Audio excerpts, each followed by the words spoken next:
tesir etti koluma yaradanım.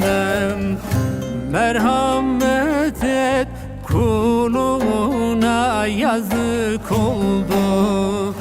Yazık şu genç ömrüme, bilmem şu feleğim bana cevriyle.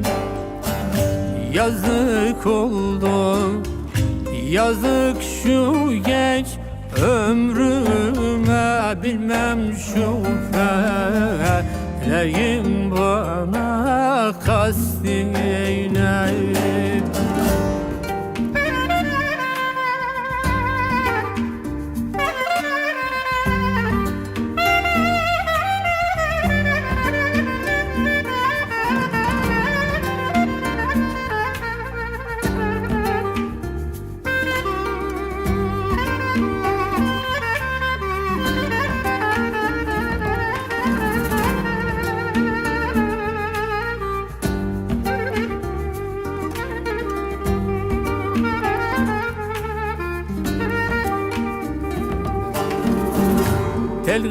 Telgrafın direkleri sayılma atikanım.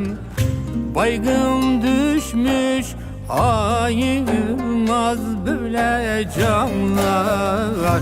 Teneşire koyulmaz, yazık oldu.